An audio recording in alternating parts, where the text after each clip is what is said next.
Focus करते हैं trade का चौका।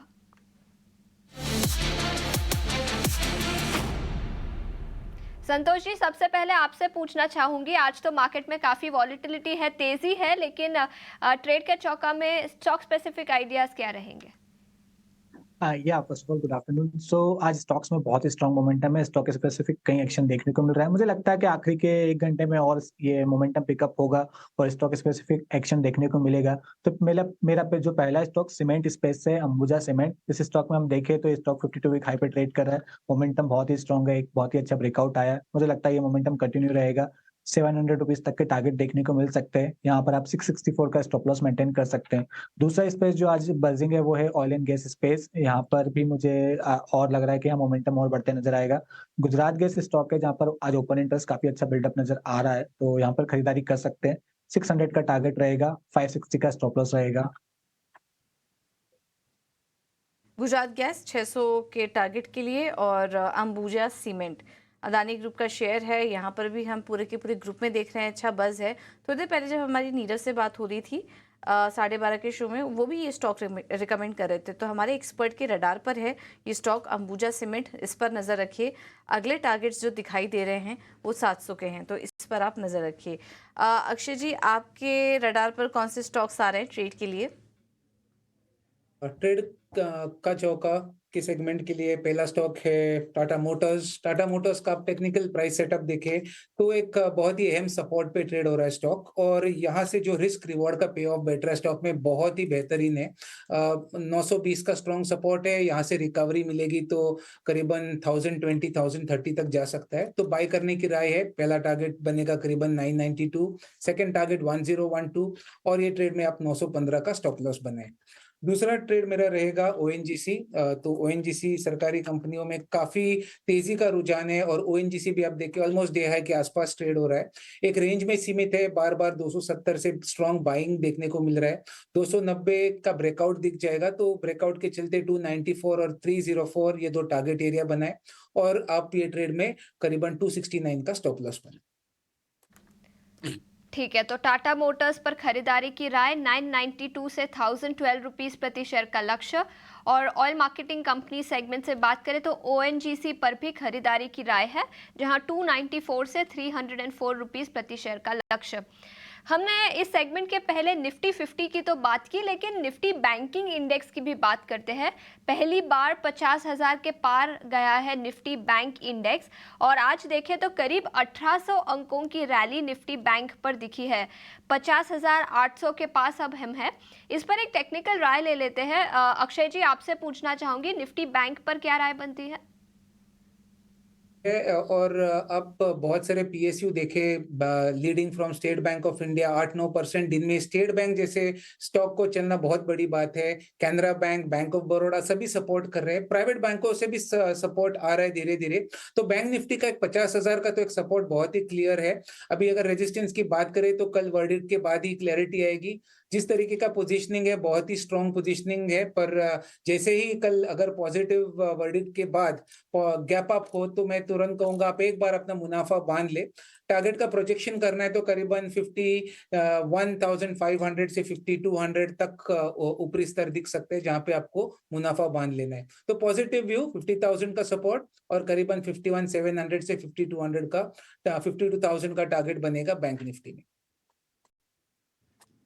अक्षय जी, ये तो बैंक निफ्टी में आपने टारगेट्स दिया। स्टॉक स्पेसिफिक व्यू आपके बैंकों में क्या बन रहे हैं? एसबीआई देखिए शानदार तेजी है, वहां पर 8 लाख करोड़ के मार्केट कैप को भी क्रॉस कर चुका है, और इस वक्त हम देख रहे हैं तेजी रुक नहीं रही है, 8.5% ऊपर स्टॉक कारोबार कर रहा है। और बाकी जो बैंकिंग काउंटर्स हैं वहां पर भी अच्छी तेजी है। तो कोई कहीं मौके देख रहे हैं आप तेजी करने के लिए? अभी भी वैसे तो सवाल थोड़ा गलत होगा, क्योंकि ऑलरेडी शानदार रनअप दिखा चुके हैं सरकारी बैंक्स और तमाम बैंकिंग स्टॉक्स भी, लेकिन अभी भी कई मौके आपको दिखाई दे रहे हैं एंट्री लेने के लिए?